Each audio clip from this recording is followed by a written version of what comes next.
ou comme la repentance, mais avec joie, et la joie est un fruit de l'esprit. Est un fruit de l'esprit. Il nous en dit long sur comment faire face à la souffrance dans la joie, avec l'espoir que l'amour du Christ est la seule chose sur laquelle nous pouvons compter en ces temps difficiles. Jacob dit que les chrétiens doivent affronter diverses épreuves car les épreuves de notre foi. Les épreuves de notre foi engendrent la patience.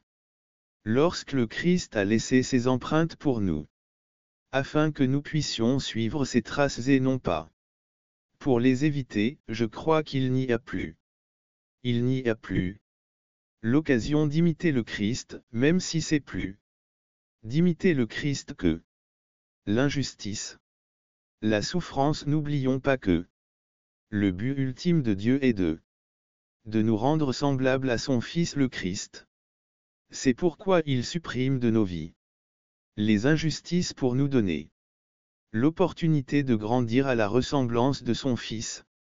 Ne soyons donc pas surpris lorsque nous souffrons injustement. Parce que la vie du Christ est un modèle qui devrait nous aider, nous les croyants, à comprendre notre passage dans ce monde. Quelqu'un a dit que ceux qui connaissent le chemin de Dieu peuvent le trouver. Et dans les ténèbres, nous souffrons pour le Christ.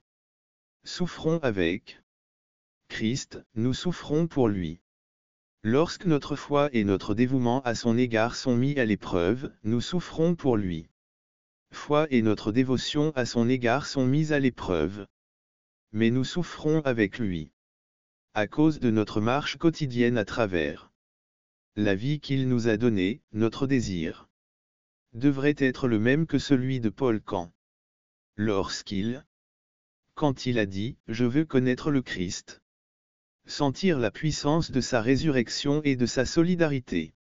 De sa résurrection et de sa solidarité dans ses souffrances en devenant comme lui dans la mort 11. J'espère parvenir à la résurrection des morts. FLP. TDDHX. La troisième souffrance nous permet de connaître ce qu'il y a. Ce qui est dans notre cœur et nous donne ainsi l'occasion de développer le caractère du Christ en C. 22,23-22 qui n'a pas commis de péché et qu'il n'y avait pas de tromperie dans sa bouche 23.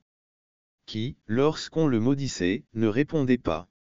Par une malédiction lorsqu'il a souffert, il n'a pas menacé, mais il a confié l'affaire à celui qui juge avec justice. Certains disent qu'endurer une tragédie, c'est comme se plonger dans l'eau bouillante. Une tragédie, c'est comme plonger dans l'eau bouillante. Si vous y mettez une pomme de terre, elle se ramollit et devient malléable. Elle se ramollit et devient malléable, de sorte qu'elle peut prendre n'importe quelle forme. Elle peut prendre n'importe quelle forme, mais si l'œuf est pondu, n'attendez pas qu'il soit trop tard. N'attendez pas qu'il soit trop tard, rejoignez la chaîne aujourd'hui et recevez du réconfort et du soutien. En cas de besoin, cliquez sur le lien dans la description. Vidéo. En ce 9 avril 2024, la P4 sera si dure qu'elle se cassera. Donc si tu es comme un œuf, l'adversité vous rendra dur et insensible, plus fragile. Mais s'il est comme une pomme de terre, il en sortira doux, docile, souple et s'adapter à la souffrance avec les bonnes relations, on peut développer les fruits. Patience taupe. La foi et abstinence, cela peut paraître ridicule. Mais nous devons demander à Dieu d'être comme des pommes de terre. B. Chapitre 3 Trait d'union de Pierre. Le chapitre 3 nous apporte une autre comparaison tirée de la métallurgie, les imperfections doivent bouillir. Métallurgie, les imperfections doivent bouillir. Pour qu'elles sortent et purifient l'or. L'or. Les relations sont un grand vapeur. Et nous voulons que nos amis, nos femmes, nos enfants, nos frères dans la foi Nous voulons que nos amis, nos épouses, nos enfants et nos frères dans la foi soient sanctifiés à l'avance, il suffit de leur verser de l'eau chaude. Avec l'eau chaude du sermon et de l'Évangile. C'est ainsi que nous pouvons bénéficier. Au milieu de la souffrance, regardons quelques des qualités que Dieu veut modeler en nous. Regardons en détail toutes les choses que Dieu veut que nous vivions face à la souffrance. Face à la souffrance. L'une d'entre elles est qu'il veut que nous apprenions à honorer Dieu au milieu de la souffrance. Dieu au milieu de la souffrance. Il n'a pas commis de péché au départ. Dieu veut que nous développions une vie de pureté, il veut que nous soyons les meilleurs enfants. La souffrance, en plus de glorifier de Dieu, est pour notre bien, c'est-à-dire pour notre édification et notre ressemblance. Pour notre édification et notre ressemblance. À la ressemblance. À la ressemblance du Christ. Deuxièmement, il veut que nous apprenions à apprendre. À dire la vérité en toute situation et à ne pas de mensonge dans sa bouche, les paroles de notre bouche sont des choses vivantes qui sont en abondance. Il y a dans notre cœur des plaintes, des vengeances.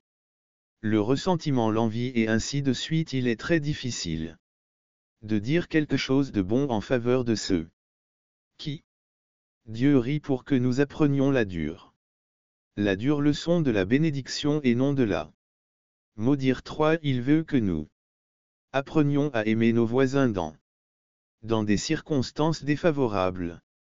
Répondre. Il veut que nous apprenions à rendre le mal par le bien. Nous avons toujours avalon way to go.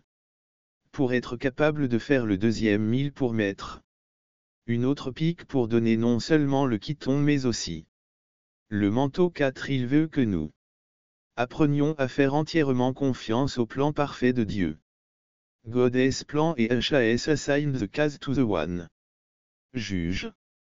Justly especially in justice. La prise en main de la justice par Dieu n'est pas. Et la fin biblique du QIC. Le résultat de la poursuite de nos propres.